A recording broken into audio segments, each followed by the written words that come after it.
want to make sure everyone's clear on what we're doing.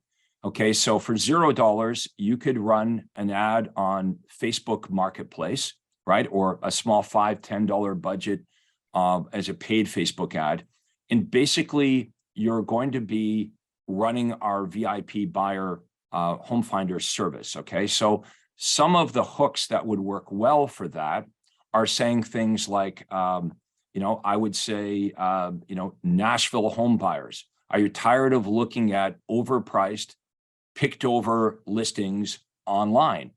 Would you like access to unlisted and off-market listings? Okay. Or I might say, if Nashville home buyers, you can't find the perfect home.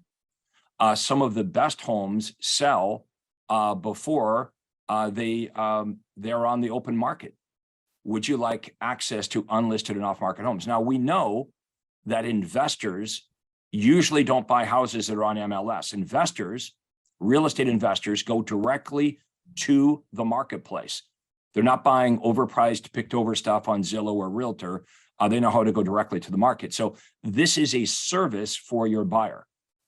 I mean, it's a service. The buyers want this. This is what the buyers want. The buyers do not need a real estate agent to find about the houses in the internet. So if your big offer to buyers is, I can set you up on daily emails on homes on the internet that you can find on your own, it's not a valuable offer. And maybe that's why you're not doing as well as you hope, because your offer is not strong enough, right? If you're talking to buyers about representing their best interest, or you're a great negotiator, the problem is that's not really working for buyers today, because the buyers, they don't need you to find a property on the internet. And now that they know who has the house listed, they could go around you, go directly to the listing agent and save more money without you. Look, I'm not saying that's true. I'm just saying this is what the buyers are thinking, right?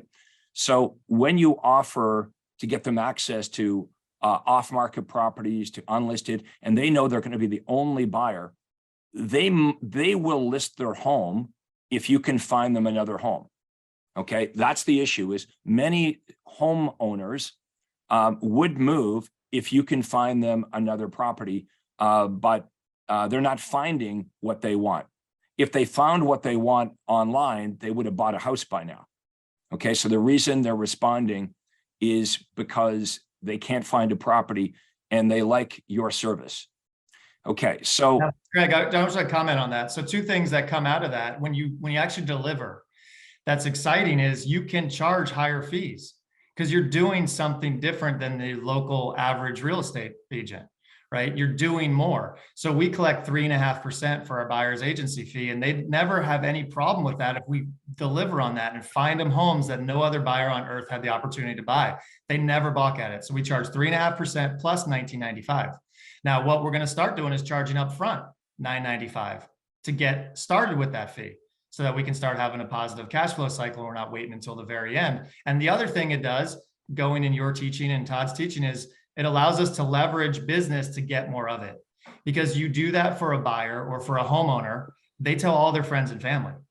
They're like, hey, your home sold guaranteed realty, Mike's team did things totally different.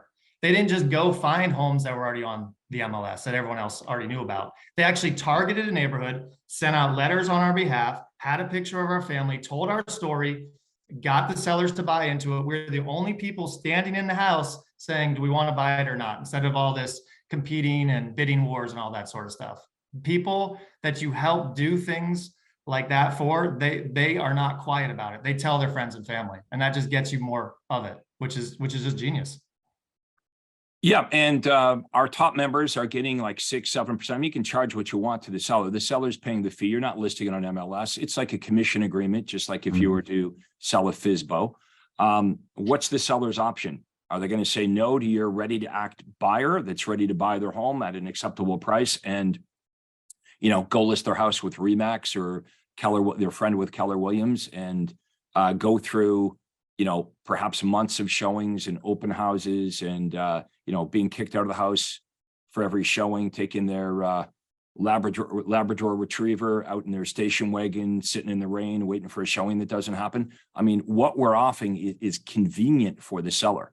This is like the Uber Eats for sellers. They press a button, their house is sold. So yes, we will go into details. You're going to have a lot of questions if you're not doing this right now. You might think it's wrong. You might think you're breaking rules. You might, it's just you need the information on how this works and how to do it. If you think it's a good offer, if you think if you could offer buyers what they wanted and they couldn't get it anywhere else, if you believe that's a good offer, then you want to make sure you get to Anaheim so you learn how to do it. And then you hear from members like Mike that are successfully doing these things. So Mike, I guess we better move on to our next speaker. Anything you want to say just to summarize before we move on? Yeah, sure. I'll get real for a second. So when COVID hit and we went to this format, and I know this is convenient right now, having these on Tuesdays and the other times via Zoom, that was good. And I appreciate your effort and Todd's effort to switch over to Zoom, but those sucked.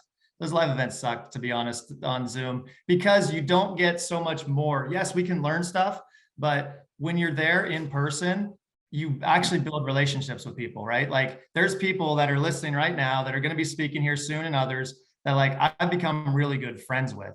And that doesn't happen through Zoom, right? So if there's people that are hesitating, not thinking they want to go to this event, it's going to be the same thing. Oh, I can maybe just have someone go and give you the notes and kind of let me know what happened. Don't do that. Go to these events. People there will become your best friends. It's lonely at the top. I don't have a lot of people I can relate to in my own marketplace. Even my family members, I can't fully relate to being a business owner or team leader. I can't speak to them the way I can a lot of people who are on this call right now, including yourself and Todd. So I would just highly recommend people go. I have a whole list of people just this week I've been talking to that are members, and the only way I have access to them is because I've gone to all the live events. I've become friends with them. We bounce ideas off each other and we help each other grow. And that is something you just can't duplicate via Zoom. So that's my my final closing statement. I hope that was helpful. It was, Mike. Thanks so much for being with us here today. As always, you're a great CP supporter, and I look forward to seeing you in Anaheim, California in a few weeks. Yeah. See you guys soon. Thanks. Thanks, Mike. I'm looking forward to seeing Tim and the rest of the crew talk. See you guys. Thanks, Mike. You probably should address that right now, Craig. Why no live stream? Because it's not as good. And if we do a live stream, some of you won't come to the conference. And then, you're not going to have, it basically just doesn't work as well. I mean, we did it when we had to. And so perhaps a lot of you are thinking, well, when we get closer to it, they're going to wimp out. They're going to do a virtual stream on this. No, we're not doing that anymore. The most successful Craig Proctor members, they come to the conference. That's just the truth. And though the opposite is also true. Those of you that struggle the most don't come to the conferences. It's not just the content. A lot of you may believe, well, what's the difference? Content is content, whether I get it on Zoom or whether I get it in an in-person event. It's the event itself. It's the people you meet. It's the environment. It's the excitement. If you're not doing as well as you hope, you need to do something drastic to shake up your business.